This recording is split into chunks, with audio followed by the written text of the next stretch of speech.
Hello friends, welcome to மக்கள் சேவை channel. இன்றைக்கி நம்ம ஒரு முக்கியமான இன்ஃபர்மேஷன் பற்றி தான் பார்க்க போகிறோம். அதாவது கிராம உதவியாளர் வேலைக்கு அப்ளை பண்ணுறவங்க இந்த ஒரு இன்ஃபர்மேஷனை முக்கியமாக தெரிஞ்சுக்கிட்டு அப்ளை பண்ணுங்க. அப்படி இல்லை அப்படின்னா நீங்கள் அப்ளை பண்ணுறதே வேஸ்ட் ஆகிடும். இப்போ இதை பற்றின மொத்த இன்ஃபர்மேஷன் தான் இந்த வீடியோ வந்து பார்க்க போகிறோம். இந்த வீடியோ ஸ்கிப் பண்ணாமல் ஃபுல்லாக பாருங்கள். அது மட்டும் அல்ல, இந்த வீடியோ நிறைய பேருக்கு ஷேர் பண்ணுங்கள். வீடியோக்குள்ளே போகிறதுக்கு முன்னாடி வேலைவாய்ப்புக்குன்னு தனியாக நம்ம ஒரு சேனல் வந்து க்ரியேட் பண்ணியிருக்கோம். இந்த சேனலில் மாவட்ட வாரியாக வர எல்லா கவர்மெண்ட் ஜாப்ஸுமே ரெகுலராக அப்டேட் வந்து பண்ணிகிட்ருக்கோம். இதுக்கான லிங்க்கை நான் டிஸ்கிரிப்ஷன் வந்து கொடுத்துட்றேன். விருப்பம் இருக்கவங்க இந்த சேனலை நீங்கள் சப்ஸ்கிரைப் வந்து பண்ணி வச்சுக்கோங்க. ஓகே, அதாவது தமிழகம் முழுவதும் 2299 கிராம உதவியாளர் வேலைவாய்ப்பு நிரப்ப சொல்லி தமிழக அரசு அறிவிச்சிருந்தாங்க. அதன் காரணமாக பல மாவட்டங்களில் உங்களுக்கான வேலைவாய்ப்பு நோட்டிஃபிகேஷன் அறிவிச்சிட்டு வராங்க. இது வரைக்கும் கிட்டத்தட்ட வந்து பார்த்தா ஒரு 13-14 டிஸ்ட்ரிக்ட் வந்து அறிவிச்சிருக்காங்க. உங்கள் டிஸ்ட்ரிக்ட் அஃபிஷியல் வெப்சைட்டில் போயிட்டு ரெக்யர்மெண்ட் பேஜை கிளிக் பண்ணிங்க அப்படின்னா உங்களுக்கான வேலைவாய்ப்பு அறிவிப்பு வந்திருக்கும். ஸோ வராத மாவட்டங்கள் கண்டிப்பாக அப்கமிங் டேஸில் உங்களுக்கு கொடுத்துருவாங்க. நீங்கள் செக் பண்ணி பாருங்கள். லேட்டாக வரதுனால ஒன்றும் பிரச்சனை இல்லை. ஏன்னா லேட்டாக வந்தாலும் அதுக்கான அப்ளை பண்ணுறதுக்கான தேதியை வந்து இன்னும் வந்து பார்த்தா நீட்டிச்சுட்டு தான் வராங்க. ஸோ நீங்கள் உங்கள் டிஸ்ட்ரிக்ட் அஃபிஷியல் வெப்சைட்டை அடிக்கடி செக் பண்ணி பார்த்துட்டே இருங்க. அதேமாதிரி நம்மளுடைய சோஷியல் மீடியா பிளாட்ஃபார்ம் இருக்க பாருங்கள், அதெல்லாமே நீங்கள் வந்து ஃபாலோ பண்ணி வச்சுக்கோங்க. ஓகே, இப்போது நீங்கள் கிராம உதவியாளர் வேலைக்கு அப்ளை பண்ண போகிறீங்க அப்படின்னா நீங்கள் முக்கியமாக தெரிஞ்சிக்க வேண்டிய இன்ஃபர்மேஷன் என்ன சோதிச்சு முறைங்க ரிசர்வேஷன். அது தெரியாமல் நிறைய பேர் வந்து அப்ளை பண்ணிடுறீங்க. ஃபார் எக்ஸாம்பிளுக்கு இப்போ உங்களுக்கு வந்து பார்த்தீங்கன்னா இது வந்து தூத்துக்குடி டிஸ்ட்ரிக்ட் அப்படின்னு வச்சுக்கோங்க. இதில் உங்களுக்கு வந்து பார்த்தீங்கன்னா உங்களுக்கு என்னமான தாலுக் வைஸாக வேக்கன்சி இருக்குது அப்படின்றதுலாம் உங்களுக்கு வந்து மென்ஷன் பண்ணியிருக்காங்க. இந்த மாதிரி ஒவ்வொன்றுத்துக்கும் ஒவ்வொரு தாலுக் வைஸாக உங்களுக்கு அப்டேட் பண்ணிட்டு வராங்க. ஃபார் எக்ஸாம்பிளுக்கு இப்போ சேலம் டிஸ்ட்ரிக்ட் பற்றி நம்ம வந்து பார்க்கலாம். ஓகே, அதாவது இப்போ இந்த கிராம உதவியாளர் வேலையை பொறுத்த வரைக்கும் அந்தந்த தாலுக்கில் இருக்க வேக்கன்சிக்கு மட்டும்தான் அப்ளை பண்ணணும் அப்படின்ற மாதிரி அறிவிப்பு வந்து கொடுத்துருக்காங்க. நீங்கள் வேறு தாலுக் அப்ளை பண்ணுறீங்க அப்படின்னா உங்களுக்கு வேலை கிடைப்பதற்கான சான்சஸ் ரொம்பவே வந்து கம்மி. ஏன்னா அதே தாலுக்கில் அப்ளை பண்ணுறீங்க அப்படின்னா மட்டும் 30 மதிப்பெண் கொடுக்குறாங்க. வேறு தாலுக்கில் அப்ளை பண்ணுறீங்க அப்படின்னா அந்த 30 மதிப்பெண் கொடுக்க மாட்டாங்க. அதனால உங்களுக்கு வேலை கிடைப்பதற்கான வாய்ப்புகள் கம்மி. ஸோ அதே தாலுக்கு மட்டும்தான் அப்ளை பண்ண முடியும். ஓகே, ஸோ இப்போ நீங்கள் என்ன பார்க்கணும் அப்படின்னா உங்கள் தாலுக்கில் முதல்ல வேக்கன்சி இருக்கா அப்படின்னு செக் பண்ணிக்கோங்க. உங்கள் தாலுக்கில் வேக்கன்சி இருக்குது அப்படின்னா உங்கள் தாலுக்கில் எந்தெந்த கிராமங்களில் வேலைவாய்ப்பு கொடுத்துருக்காங்க அப்படின்றத நீங்கள் பார்க்குற மாதிரி இருக்கும். இது வந்து பாருங்கள், சேலம் மாவட்டம் சேலம் வட்டத்தில் இந்த ஒரு நோட்டிஃபிகேஷன்ஸ் கொடுத்துருக்காங்க. மொத்தமாக 7 கிராமத்தில் வேலைவாய்ப்பு அறிவிச்சிருக்காங்க. அந்த கிராமத்தோட வரிசையின் தெளிவாக உண்மையாக கொடுத்துருக்காங்க. இப்போ நீங்கள் செக் பண்ண வேண்டியது என்ன அப்படின்னா இப்போ 7 கிராமத்தில் வேக்கன்சி கொடுத்துட்டாங்க அப்படின்னா நம்ம அப்ளை பண்ணலாமானா அந்த இன சுழற்சி முறை அதுதான் ரொம்ப வந்து இம்பார்ட்டன்ட். அப்ளை பண்ண நிறைய பேர் வந்து பார்க்க மாட்டீங்க. அதாவது இப்போ வரிசையின் ஒன்றுனா இந்த கிராமம், அதாவது ஆச்சாங்குட்டப்பட்டி அப்படின்ற ஒரு இருக்குது பாருங்கள். இந்த ஊருக்கு யார் அப்ளை பண்ணலாம் அப்படின்னா நீங்கள் தொடர்ந்து 4 பார்க்க வேண்டியது வகுப்பு, அதாவது எந்த கம்யூனிட்டிக்கு ஒதுக்கியிருக்காங்க, அவங்களுக்கு முன்னுரிமை இருக்கா, முன்னுரிமை அற்றவரா, யார் அப்ளை பண்ணலாம், ஆண் பெண் அப்ளை பண்ணலாம்னா அதேமாரி இந்த ஸ்பெஷல் கேட்டகரி இருக்கா இல்லைன்றதை நீங்கள் செக் பண்ணுற மாரி இருக்கும். ஸோ இப்போ நம்ம வந்து பார்க்கலாம். முதல்ல அந்த ஃபஸ்ட்டு கிராமத்துக்கு இன வகுப்பு வந்து ஜென்ரல் கேட்டகரி ஒதுக்கியிருக்காங்க. ஸோ ஜென்ரல் அப்ளை பண்ணலாமானா ஜென்ரல் அப்ளை பண்ணலாம். பட் இன்னும் நீங்கள் 3 பார்க்க வேண்டியது இருக்குது. முன்னுரிமை அற்றவர், ஸோ இதுக்கு வந்து பார்த்தா முன்னுரிமை தேவையில்ல, அப்படியே அப்ளை பண்ணிக்கலாம். யார் அப்ளை பண்ணலாம்னா பொது ஆண்கள் பெண்கள் 2 பேருமே அப்ளை பண்ணலாம். இதில் முக்கியமான இன்ஃபர்மேஷன்னா மாற்றுத்திறனாளி கேட்டிருக்காங்க.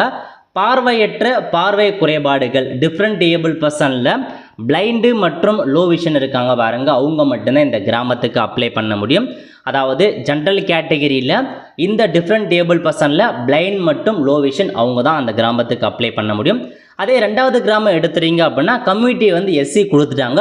ஸோ எஸ்சி எல்லாருமே அப்ளை பண்ணலாமா அப்படின்னா அப்படி கிடையாது. அடுத்து நீங்கள் பார்க்க வேண்டியது நான் ப்ரியாரிட்டி. ஸோ ப்ரியாரிட்டி வந்து யாருக்கும் தேவையில்ல, அப்படியே அப்ளை பண்ணலாம். எஸ்சி கேட்டகரி நான் ப்ரியாரிட்டி அப்படின்னா எந்த முன்னுரிமையும் தேவையில்ல. அதுக்கப்புறம் இது யாரு கொடுத்துருக்கான பெண்கள் மட்டும்தான் அப்ளை பண்ண முடியும். ஓகே, ஸோ எஸ்சி கேட்டகரி பெண்கள் தான் அப்ளை பண்ண முடியும். அது கூடவே பிஎஸ்டிஎம் படித்தவங்க, எஸ்சி கேட்டகரியில் பெண்கள் பிஎஸ்டிஎம் படிச்சிருக்காங்க அப்படின்னா அவங்க இந்த வேலைக்கு அப்ளை பண்ணலாம். அந்த கிராமத்தில் இருக்கவங்க அந்த வேலைக்கு அப்ளை பண்ணலாம், அதை நோட் பண்ணிக்கோங்க. 3வது கிராமம் என்ன அப்படின்னா பொது பிரிவு. ஜென்ரலை பொறுத்த வரைக்கும் யார் வேணாலும் அப்ளை பண்ணலாம். ஜென்ரலில் கொடுத்துட்டாங்க நான் ப்ரியாரிட்டி. ஸோ ஆண்கள் பெண்கள் 2 பேருமே அப்ளை பண்ணலாம். இங்கே இடத்துல பாருங்கள், ஸோ எந்த முன்னுரிமையும் வந்து தேவையில்ல, அப்படியே விட்டுருக்காங்க ஐஃபோன் போட்டு. அதனால் ஜென்ரல் யார் வேணுனாலும் இந்த கிராமத்துக்கு அப்ளை பண்ணலாங்க. அதாவது 3வது கிராமத்துக்கு இந்த தாலுக்கில் உள்ள யார் வேணாலும் தாராளமாக அப்ளை பண்ணலாம். ஓகே, அதுவே 4வது கிராமத்துக்கு எந்த கொடுத்துருக்கான முதல்ல கம்யூனிட்டி எம்பிசி மற்றும் டிஎன்சி அப்ளை பண்ணலாம். முன்னுரிமை கொடுத்துருக்காங்க, ப்ரியாரிட்டி இருக்க போது ஆண்கள் பெண்கள் 2 பேருமே அப்ளை பண்ணலாம். அதில் முக்கியமான இன்ஃபர்மேஷன், இராணுவத்தினர் முன்னாள் இராணுவ வீரர்களை சார்ந்தவர்கள் மட்டும்தான் அப்ளை பண்ண முடியும்.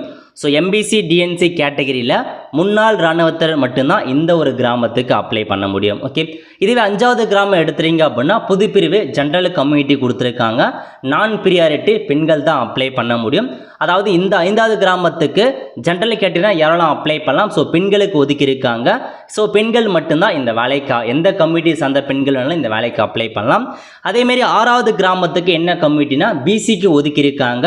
நான் ப்ரியாரிட்டி தான், பெண்கள் மட்டும்தான் அப்ளை பண்ணணும்.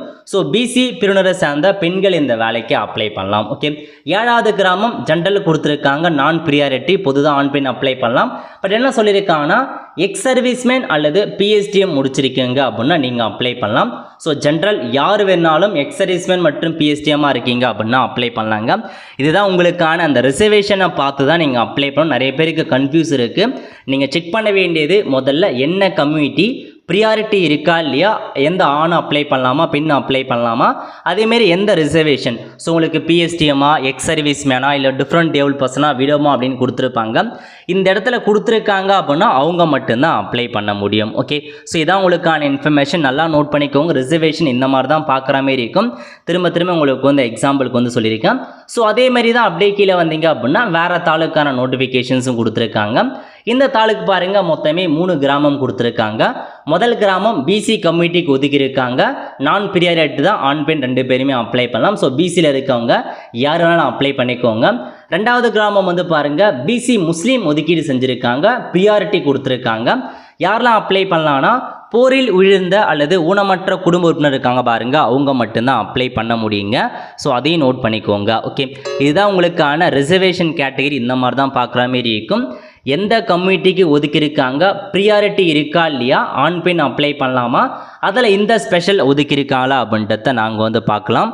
ஸோ இதை நீங்கள் செக் பண்ணி பார்த்துட்டு அப்ளை பண்ணிக்கோங்க. ஸோ இந்த மாதிரி தான் நீங்கள் வந்து கரெக்டாக வந்து செக் பண்ணி பாருங்கள். ஒவ்வொரு நோட்டிஃபிகேஷனாக பார்த்து அப்ளை பண்ணுங்கள். ஓகே, இதான் ஃப்ரெண்ட்ஸ் ரிசர்வேஷன் பற்றின இன்ஃபர்மேஷன். நிறைய பேர் அப்படியே அப்ளை பண்ணிடுறீங்க. நீங்கள் அப்படியே ரிசர்வேஷன் பார்க்காத அப்ளை பண்ணிட்டீங்கனாலும் உங்களுக்கு அந்த ஜாப் வந்து கிடைக்க போகிறது கிடையாது, வேஸ்ட்டாக தான் ஆகும். உங்களுக்கு என்ன சோச்சியமாக ரிசர்வேஷன் இருக்கான்னு செக் பண்ணி பார்த்துட்டு தகுதி இருக்க கிராமங்களுக்கு அப்ளிகேஷன் ஃபார்ம் அனுப்ப பாருங்கள். அப்ளிகேஷன் ஃபார்ம் அனுப்புறதுல நிறைய பேருக்கு டவுட் இருக்குது. உங்களுக்கு டவுட் இருக்குது அப்படின்னா டேரெக்டாக அப்ளிகேஷன் ஃபார்ம் சப்மிட் பண்ணிவிடுங்க. இல்லாதவங்க ஒரு என்வலப் கவரில் ஃப்ரம் டேட் டு டேட் போட்டு அவங்கள எந்த போஸ்ட்டுக்கு அப்ளை பண்ணுறீங்க அதெல்லாம் மென்ஷன் பண்ணி அனுப்பி வச்சுருங்க. ஒல் த ஃப்ரெண்ட்ஸ், ஸோ இதான் உங்களுக்கான இன்ஃபர்மேஷன். முக்கியமாக பார்க்க வேண்டியது உங்களுக்கான இன சூழ்ச்சி மட்டும்தான். அதை நீங்கள் வந்து செக் பண்ணிவிட்டு கரெக்டாக அப்ளை பண்ணிக்கோங்க. ஒரு 13-14 மாவட்டம் ரிலீஸ் பண்ணியிருக்காங்க. போக போக எல்லா மாவட்டத்துக்கும் வரும். இன்னும் கிராம உதவியாளை பற்றி ஏதாச்சும் வீடியோ வேணும் அப்படின்னா மறக்காமல் கமெண்ட் பண்ணுங்கள். அதை கொடுத்து வீடியோ மேக் பண்ண நான் வந்து ட்ரை பண்ணுறேன். ஒல் த ஃப்ரெண்ட்ஸ், கண்டிப்பாக இந்த வீடியோ பிடிச்சா லைக் பண்ணுங்கள். அது மட்டும் அல்ல, இந்த வீடியோ நிறைய பேருக்கு ஷேர் பண்ணுங்கள். அடுத்து ஒரு நிலையில் சந்திப்போம். நன்றி, வணக்கம்.